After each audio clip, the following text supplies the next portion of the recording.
Today I'm in conversation with Nneamaka Ekebuisi. Eni is a clinical psychologist who is delighted to be part of the series here today. Thank you so much for joining us and welcome. Thank you. Hi. No problem.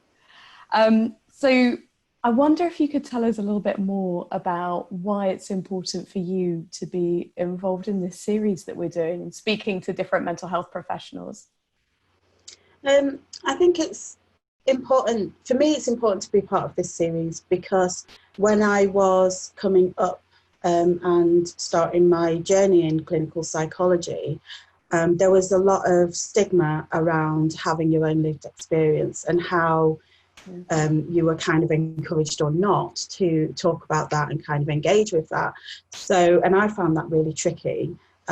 So I kind of think it's really important for us to start to have those more open conversations and for people within the profession to be able to talk openly about the different difficulties that they have.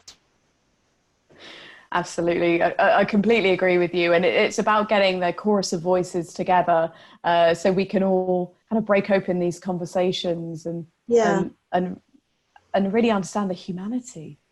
Exactly. There's this whole thing about, this whole kind of dichotomy of us and them. But actually, I'm always kind of saying, well, I'm more of a them than I am an us. There is no us and them as far as I'm concerned. We are just people at the end of the day, and people that want to relate with and engage with other people. And I don't see why we can't be whole people, why we kind of it's almost like we need to be a part of who we are and not the whole of who we are. Yeah, absolutely. And there's something you say there that has come up when I've spoken with other people as well, and certainly how I felt, which is about almost needing to leave parts of yourself at the professional door, that it feels a bit impossible to bring your whole self into what we do. And yet that's what we talk to other people about. Yeah.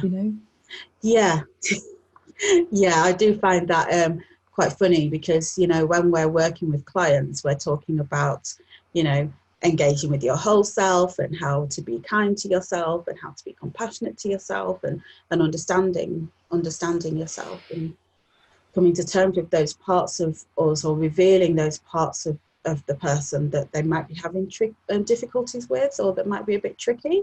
But then when it comes to us, or it's almost like we can't do that for ourselves, or we shouldn't do that for ourselves, because otherwise that will make us too close to them who are, and I hate the whole us and them thing, because it's kind of almost the otheringness of it is what I hate, because then it's kind of like, well, or it used to be, for me it used to be, well, what am I, well, what does that mean about me,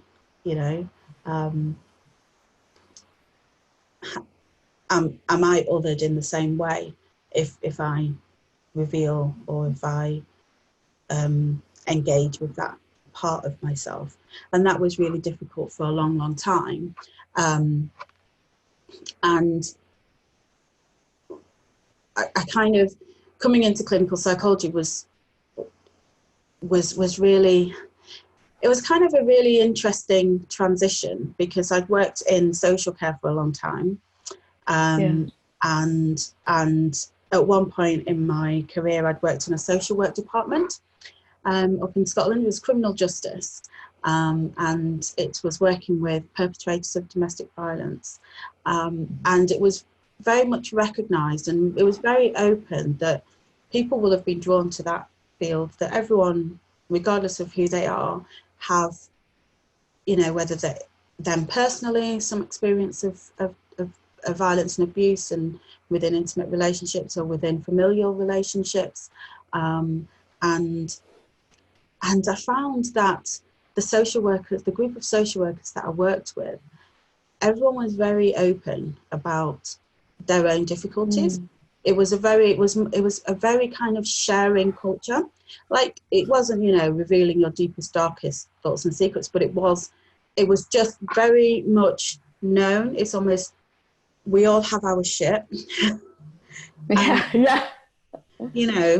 And we can live with it and we can deal with it. And by being able to be open with each other meant that we could look out for each other as well, you know. Nice. And it was just, and which made it quite nurturing in that way. And I found it quite nurturing and quite enriching, and it enabled me to kind of start to engage with aspects of my past, of my childhood, that I hadn't really been able to engage with before that, because I'd kind of held this belief that you don't air your dirty linen. It's kind of partly a cultural thing. Being from a Nigerian family meant that, that there was that very strongly held belief.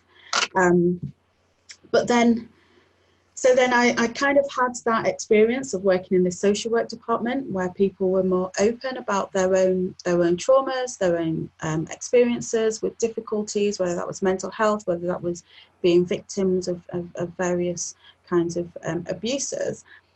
And then I got my first job as an assistant clinical psychologist, and it was, saying it was like chalk and cheese is just, there was, it was so different. There was no space to acknowledge or think about your own history. And particularly at the time, I was working in a residential school with kids with autism and learning disabilities and complex trauma. And so I was going into that environment of working with young people with complex trauma and helping to support staff around that. And so I kind of wanted to, kind of think about, well, where are the mirrors? Where are the parallels for me here? In terms of within the supervisory relationship, you are going to be, we know from attachment theory and stuff, that we will be triggered. Things will trigger us, and it's not necessarily those things that we expect to trigger us.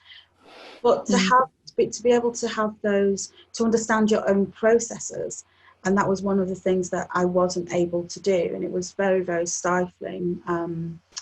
It was very much seen that, that's what you take that to therapy. You don't bring that here. And it's like, but it's about my work. It's not about me specifically. It's about how the work is engaging with that part of me, it was a very different, so it was very closed down, and there wasn't the space to think about it, there wasn't the space to talk about it, and I just found that really interesting, that difference between social care, social work, and clinical psychology, where clinical psychology professes to be this space which is open and understanding and welcomes diversity and difference, but then closes that down as soon as it, emerges. I just found, I found it really difficult. It seems to be a really stark difference there between those two experiences. One where you seem to be kind of working in a workforce where the fact that we've lived lives and had experiences and there was an understanding, or at least an acknowledgement, like you said, not necessarily deepest, darkest secrets, but an acknowledgement that people bring their lives with them into their work, and it's going to have an impact, a sense of that.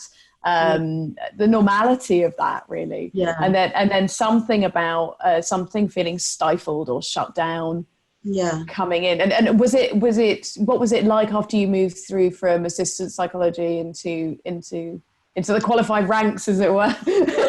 Well, you see, now that's interesting, because all through kind of my application forms, trying to write all of that out of it, making it a blank slate, that they'll this idea that it needed to all be packaged up and dealt with, rather than being able to engage with it. It's really interesting. I don't think about this very often, but a supervisor, whilst I was in my final assistant job before I got onto training, kind of said to me, be careful who you talk to and what you tell them about yourself, because they will use that against you, So it's almost like, and she was black as well, and so it's almost kind of like, it's just known, it's just there. it just kind of permeates around that you have to be careful what you say, or how you express yourself. Yeah, so that was kind of really interesting.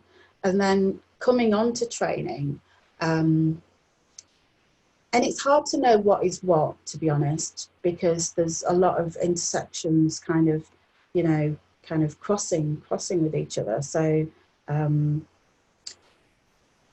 thinking about how some of the difficulties that I was experiencing on placement predominantly, so these were mainly predominantly on placement, and how I was being viewed by my supervisors. And there was a particular difficulty that turns out was linked to a chronic health condition, which I didn't know I had at the time, because it's an autoimmune disorder, and it's very rare and very hard to diagnose. So I didn't know I had this at the time, but one of the symptoms is fatigue, and dry eyes and various other difficulties, which were presenting itself on placement. And my supervisor and clinical tutor, I think they were trying to be helpful.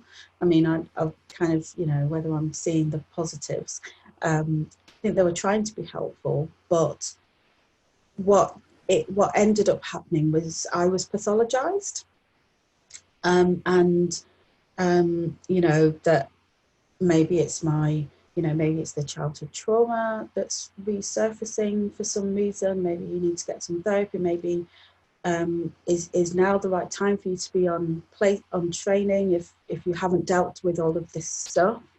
And the interesting thing for me, or what was pointed out to me by one of my peers, is that another trainee, a white trainee who was having some similar difficulties on placement, was dealt with in a very, very different way. So, they were given nurture, they were sent home to rest, they were given time out during the day where they could, rest, and, and it, it's hard to know what was happening, whether this was to do with how difficulties present differently in different cultures, different ethnicities. I know that there's a number of medical symptoms which do present differently because we have different skin, and most of the research is on white Western bodies, and so when it's seen different, when it's seen in a black body, it looks different, and so there's a lot of misdiagnosis that goes on for that reason, and so whether the difficulties that I was having was seen as mental health, was seen as trauma related as opposed to physical health related, whereas for the other trainee, it was linked to her physical health immediately and therefore dealt with or treated in a very different way. And we know that there's a lot of the ways Black people are treated in the mental health system, in the health system, full stop, is there's a lot of disparity there. So I've thought about that on some level as well. I don't, was it an issue of race? Was it a kind of a, not racist, but not really understanding, presentation of vulnerability in a different culture? And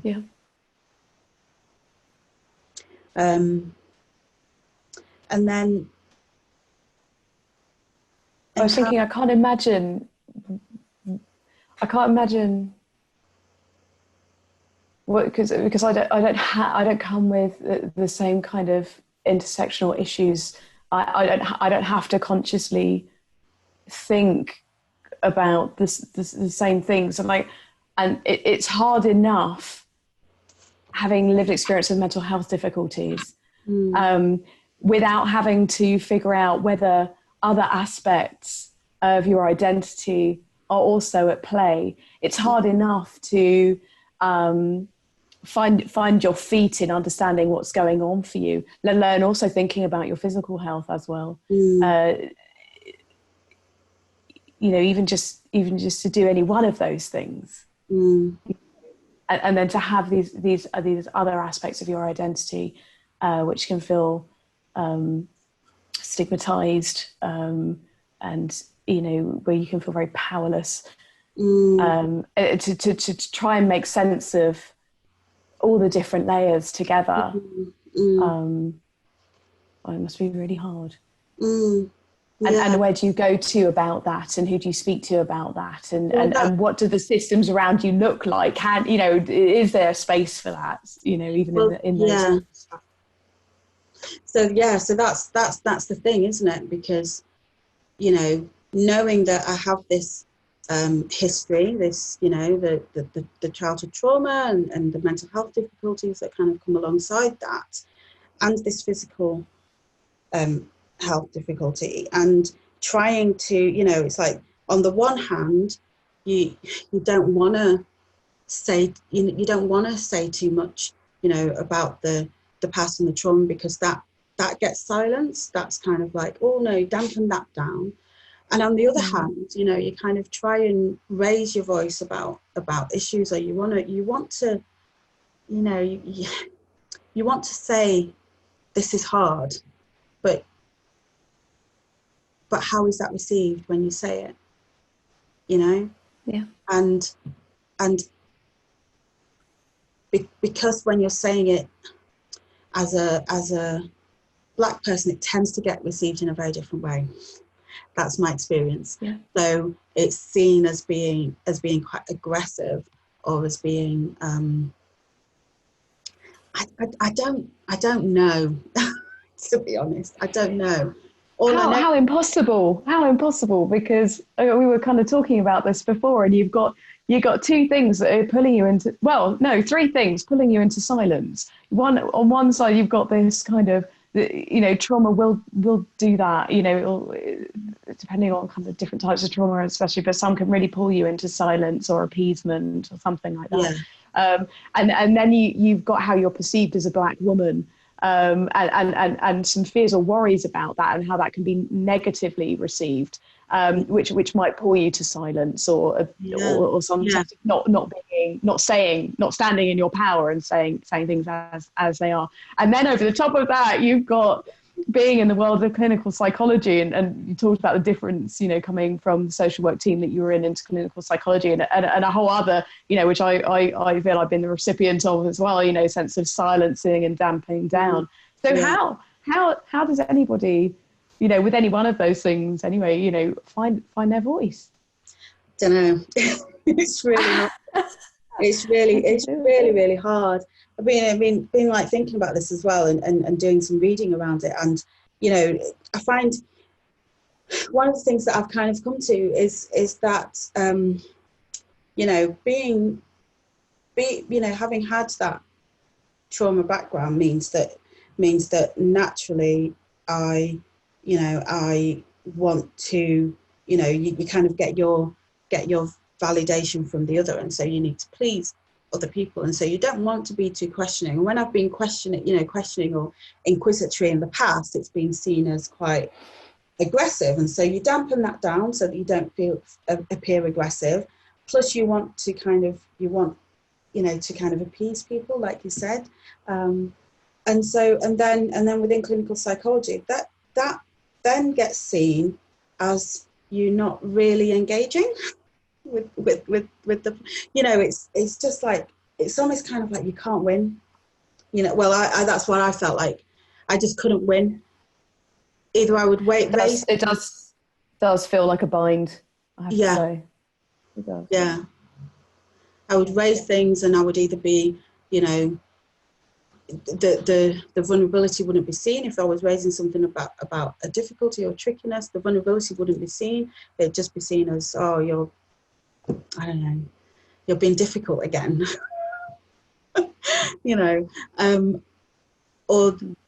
or that, you know, that I don't know how it's being received, being always kind of told to consider how I'm coming across, or how I'm being received by others. And then on the same hand, you dampen that down, and then someone says, "Oh no, you're not engaging with the process enough," and I don't know, it's really a bit mind-boggling. It is mind-boggling in the sense that all of these issues are really big. They're really systemic issues, whether you're talking about the work that we focus on at Integrate around looking into how lived experience can be destigmatized, let alone valued. These seem to be steps towards, trying to value and then all sorts of things we think about actually that it's a bit of a tell to the extent that people value lived experience within the workforce ranks, particularly within mental health, is probably something of the extent to which this is, lived experience in general is valued within teams, and in terms of collaboration with those who use services, whoever it might be, so that's just a massive thing that many people are trying to kind of chip away at and voice about. And then you're thinking about structural racism. You can't get any bigger than the kind of the global issue of that, and how we all are trying to do the best we can to move forward in our different ways to be actively anti-racist, that it's not enough. It's not enough at all just to kind of acknowledge it and let it pass through in a way. Certainly speaking from being a white woman, from my point of view, and the learning that I need to do and the reading that I need to do around this. And, this has come up into sharp relief, hasn't it, recently, with the Black Lives Matter campaign and things like that. So what we're talking about here is a confluence of all of those things coming together, which can just feel absolutely enormous. And how does a person kind of in the maelstrom of that navigate this? What do you think? It's allies, it's peers, what is it? What can we do? Gosh, it's all of the above, really. I think one of the really interesting things that has kind of come out of some of my discussions recently is people not really understanding, or the wider structures not really understanding, how much of that structural racism, structural inequalities is internalized by people who are oppressed under those structures, So how much you or I as a Black person internalize that Black people shouldn't be loud, we're too loud, or we're too gregarious and therefore we shouldn't be like that, or having being afraid of the Black guy that's walking down the street. It's those little things that are automatic. We've been brought up in the same culture, and so we have the same cultural references, but how much people don't seem to realize that as well as that being within the kind of stratosphere, it also gets internalized within us, and then creates an internal conflict, because I don't want to, I want to just be like everybody else, but at the same time I know that I'm not, or I know that I'm viewed differently. And so you consciously try to not be quite so loud or quite so gregarious, because you know that is something that's seen as negative, and you internalize it as being negative. And so it becomes a negative aspect of yourself, that you've then... When you're talking, it's really upsetting to hear, because I'm really alongside you in terms of understanding how difficult it can be to feel like you can't, or you're not allowed to be yourself, and that you are kind of trying desperately to find ways to be able to kind of have a voice, and from my experience of the stigma and the silencing experience from having lived experience of mental health difficulties, I understand how, from that viewpoint, how it can really strip you of all sense of any kind of self or power, you know, and I also understand for other parts of my lived experience narrative, which I don't really speak about publicly, how identity, how hard it can be to fight for your identity, you know, to sometimes feel like you have to create it, where perhaps you had circumstances, you know, where you weren't. I mean, you have to. I think that's a really, really hard one, because having had some of the experiences that we have had, you have to have an identity to begin with, and when you are living under systems which either don't value those identities or don't recognise those identities, or those identities become stigmatized, aspects of those identities become stigmatized, you become a chameleon. You don't have an identity of your own. You don't have a sense of who you are as a person. And that stays with you. And that then permeates everything that you do. It's like, you know, do I talk to somebody about this difficulty I'm having, or will they just see it as it's another example of, you know, XYZ again, you're just moaning again, or, oh, are you okay? Do you need to take some time out? Do you need to go, you know, are you having some therapy around that? And it's just like, no, I'm just commenting on X. You know, you don't have, you know, and so you stop commenting on things. You stop bringing those parts of yourself that you are trying to develop, and then that gets squashed down as well. You know, it's really hard to find that identity, I think, in the first place, when you are living under these quite repressive and suppressive structures. Yeah. And the internalized, what needs to be internalized what is internalized from that structural oppression is what needs to be given back. You know, from my experience, but the turn happened for me when I went back to my professional body, and I said, this is not good enough.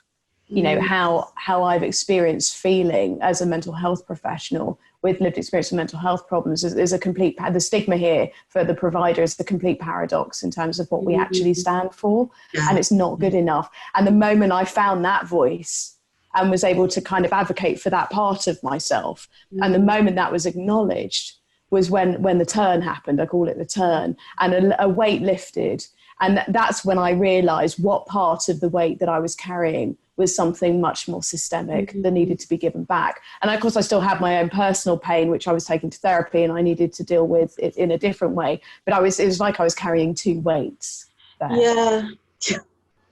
Yeah, I wonder how many weights I'm carrying then. I mean, as you were kind of talking then, I was thinking about that, and I was thinking about bits that the bits that you give back. And I guess, so a number of things kind of come to mind for me, which is, you know, part of it was learning about Black history and kind of engaging with that aspect of who I was, because I never engaged with it before about 5 years ago. I never engaged with being Black. I just wrote it out of who I was. You know, it was just, that wasn't something that I could tolerate, because I wanted so much to just be like everybody else. And it wasn't until I'd had these experiences on training that I then, you know, and that was a bit of a turning point for me, I guess. I mean, I never got the acknowledgement or the apology from uni that they'd had anything to do with me having a bit of a, you know, mental health decline and relapse. But I did start engaging with Black literature and Black podcasts and more recently, the idea that Black people need to make others feel okay, and need to suppress their express how they express things, not being Black people's problem, that being, you know, so now I'm starting to, that's my next set of reading to understand white fragility and white privilege, because I thought that's the bit that I haven't done yet, and that's the bit that I want to give back. So one of the things that I started doing a few years ago was referring to myself as Black, but also referring to white people as white. That's not going down great in all spheres. Is it? No, it doesn't go down great, but it was a way of almost taking back what was mine and saying, this bit's mine, I'm Black, but if I'm Black, you're also white, and I'm going to give that to you, I guess. That's a really nice way of putting it, giving it back. I think it's absolutely essential. I think from my experience, and also in other ways, I was just thinking about from my experience of analysis over a long time, essentially what it was is a discrimination between what's mine and what isn't. You know, what were other people's or experiences from my environment around me, which were impacting on me, which I was kind of overly owning and which was piling into this weight. And that I felt like were my fault, or that I had to solve in some kind of way as if it was my problem. And it was all about kind of almost like triaging it out or titrating it out or whatever you want to say, like differentiating. And then recognizing the trauma that had been done by what had happened. And my breakdown actually was horrifically painful. I wouldn't wish it on anyone, but massively transformational, because what it was actually a letting go, a really painful letting go of stuff that felt so core and so central. It stripped me back to my skeleton almost, it felt like. But it meant that therefore, and it happened with help and support around it, so I was held, thank God, enough. And what it meant that I could come back to who I was. And that was also for me something, in a different way, about reclaiming my roots, and about understanding what I was giving back and what I wasn't going to take anymore from out there in the systems and whatever. And it's a really hard task. It's one of the hardest ones I found ever, to discriminate between those things and to understand what they were. But it was absolutely essential to my mental health, and it was absolutely essential to growing my identity as me. I mean, and I totally relate to that. I mean, mine didn't happen in quite such a profound way, but over the different courses of therapy that I've had over my adult life, it's like each time it's given me a little piece. So whether it's naming the childhood trauma as childhood trauma, whether it was naming the experience with that supervisor as well, that was causing you distress. It's not about you. Whether it was naming the race issue, at different points it's something different that's been named, but it's each of them, for me anyway, have culminated in I guess what you experienced within that one. That which must have been awful. I can't imagine that, but yeah, bit of a cataclysm. yeah gosh, but really so important. And the thinking and the explorations that you're doing around this and these conversations, and really getting underneath people's experience, what this actually means on a day-to-day, what are the feelings around it, how can we I guess come from different positions in terms of me being white and you being Black, but how can we think about the experiences that we've had which echo something, which help us really understand and get alongside, because mine won't be the same as yours, but there's enough there, or a seeding of something there, which helps, bridges happen, which helps see into see into our lives, you know, and sense earlier of just wanting to burst into tears when you were talking about, you know, it really helps me. My lived experience, I guess, you know, it has helped me to kind of connect something with something. Yeah, absolutely. And I think that, you know, and I think that we don't start to break down those bridges within ourselves as well as the bridges outwards, and we're not able to engage with that aspect of ourselves and bring that aspect of ourselves fully to our work and our understanding of other people and other people's experience until we've done a bit of that work. And had it been that it was okay to be open, and to be okay to, you know, one of the things that, I mean, I've mentioned it before, but I think I would really like to see this as a thing, is people taking a mental health day, you know, or, you know, say, I'm just not feeling up to it today. You know, I'm not ill, but I'm just not 100%, and I just need a day in bed, and that's fine. That should be fine. Until we can engage in that open way, then people are going to continue to carry this within them. They're not going to be able to bring the whole of themselves to any encounter, really. And they're going to, you know, and it's hard work holding all of this stuff, you know, this stuff down, as you know. It's hard work, and it takes a toll on your body. If we can recognise in our clients and the people that we work with that, you know, emotional distress takes a toll on the body. You know, we need to look after our body as well as our minds. Why, as a profession, are we not doing that for each other? That's the thing that's the bit where I get to. That's the bit that makes me angry.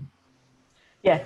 And I have also been angry about that, and it's, I just go on talking to you for a really long time about all of this, and we will carry on, and this is just the beginning of really important conversations and finding ways into this, and I really hope we can do more. And for now anyway, just for now, for this part of the series, is there anything else that you wanted to say that's not been said? No, not really. I think we've covered a lot, and the main thing is just about, the destigmatizing and enabling more of these conversations to happen for people. Yeah. Brilliant. Thank you. Brilliant. It's been awesome talking to you, and yeah, we will again. And thank you so much. And I really hope that anybody who's watching this, you know, this helps find ways into talking about something, or that perhaps there's something about what we've done here that helps with that. And you know, whether it's about lived experience, whether it's about issues of intersectionality and race, it all needs to be tabled. It all needs to be just spoken about as if it were okay, and it just doesn't quite feel like that yet. But I guess that's the hope. Thank you so much for being in this. Thanks for inviting me. Thank you. Thank you. And say goodbye.